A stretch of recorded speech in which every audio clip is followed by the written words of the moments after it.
what happened is we went from a high to a low, in that the GDP went to a negative percentage, close to negative 0.6 in September 2020.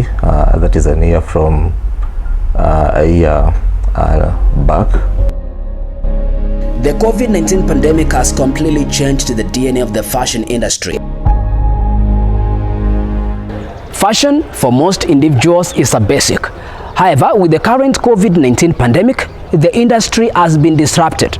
The impact felt by both the producers and consumers. There's been a gradual growth in the industry as well. The freedom to walk from one retail shop to the next for a personal luxury experience has been curtailed by the need to maintain social and physical distancing so as to help stop the spread of the virus. Shipping continued. Of course, there was a delay when COVID came, but now I think there is sufficient supply of clothes. The market is improving, only that the people who are in that business have to be a bit innovative. Like many sellers, Maureen has faced hurdles in her business as many of the buyers couldn't opt to buy clothes due to financial shock brought about by COVID-19. Sasa watu walijificha kwenye manyumba, watu walisimamishwa makazi, kwa hivyo ikakuwa ngumu ukifungua kazi najipata niwe peke yako. Niletea hasara kubwa sana kwa sababu sikupata tena mzigo wa kuweza kuuza. Hata ile stoko ilikuwa kidogo, ilifikia hatua ya kuisha na tukabaki hatupati mzigo. Kwa sababu hiyo hali ilienda kwa muda siingizi na kula mtaji, kwa kweli napiga hesabu nilipoteza pesa nyingi. Kwa muda huo tangu imeanza mpaka sasa hivi nikipiga mahesabu ingekuwa kwenye elfu kama 300 hivi. Fashion brands that had built their business model on retail shops now have to go back to the drawing board to come up with fresh ideas to survive the pandemic. We have not fully recovered. As you can see that the markets, the export industry is not doing well, and also manufacturing locally.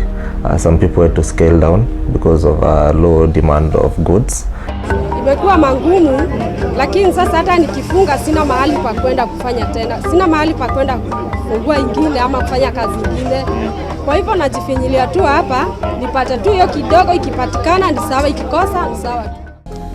For instance, before COVID-19, Sam Omindo, a co-founder of Gentile Fashions, had a strong passion for fashion, which saw him start a contemporary fashion brand. The textile industry, the manufacturing industry is so robust. So I was exposed to this whole culture of fashion, and thinking about back home, I was like, wow, why aren't we doing anything similar to this?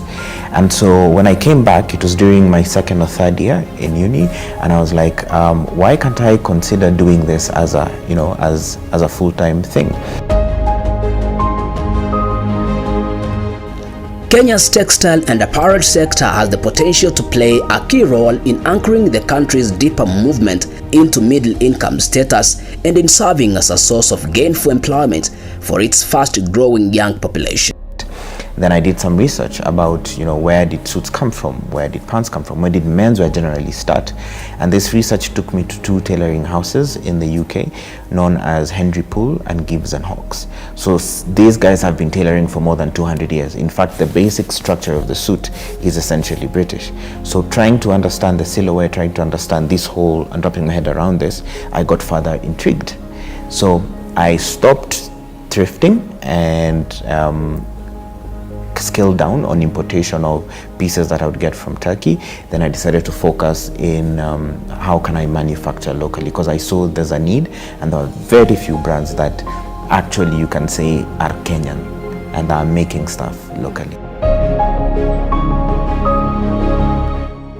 As a manufactured good, it offers opportunities for increased value capture and streamlined trade logistics, and for the building of skills and experience from the factory floor to management level. Based on these foundations, it therefore serves as a potential gateway to other manufactured goods, offering opportunities for Kenya to capture an increasing share of global trade and to advance economic diversification. Naweza sema sasa hivi ni better than the previous year, because there were regulation about no movement, no gatherings. But sasa hivi kuna gatherings ila ni idadi ndo imepunguzwa. Naweza sema kazi iko better juu kwa wale few ambao wanakubaliwa kuhudhuria harusi, sherehe mbalimbali, watakuja kwenye duka, watafute nguo smart, wavae waende washereke, ila si kama awali. Kuna wengine walijiweka stoko yao ya nguo ambazo walikuwa nazo, na hizo ndio zilituweza kutusogeza taratibu, ijapo zilipanda bei kwa kiwango cha juu sana, ili kuja kufikia hatua ambayo mpaka wao na wao wakaishiwa, soko likawa kama limeisha kabisa. More than 100 Kenyan apparel manufacturers have temporarily closed and sent hundreds of workers home because of decline in demand in export markets, primarily in the United States. So we have not seen people injecting funds to the economy as before. This might take a while. We're looking at an election year with the pandemic still on.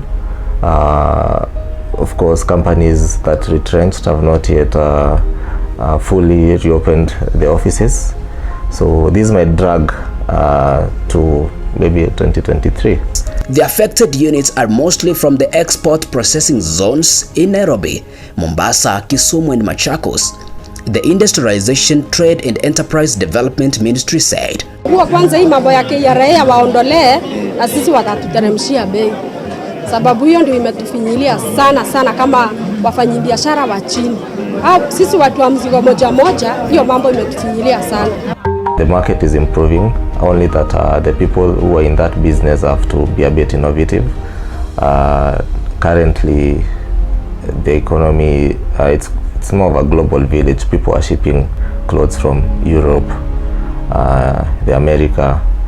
So the current fashion industry is expected to grow, only that for only the people who innovate and the one that will survive. A few have however remained afloat and have turned to the production of face masks and other personal protective equipment as exports declined.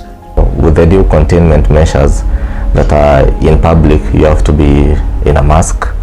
So we have seen people when they get their clothes, they're trying to match their outfits with the masks, and also other people have taken up some new technologies such as the face shields. Just appreciating the journey and the process as you're trying to build up a fashion brand is one of the things I'd encourage anyone, and also just rolling with the punches. You will make mistakes, you will fail, your expectations will have to be postponed, just accepting that that is part of the process and basically pushing through.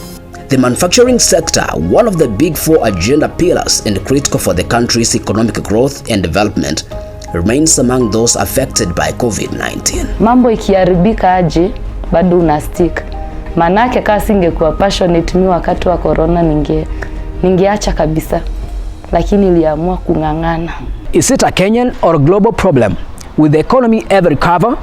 This is the question most business persons and Kenyans are asking.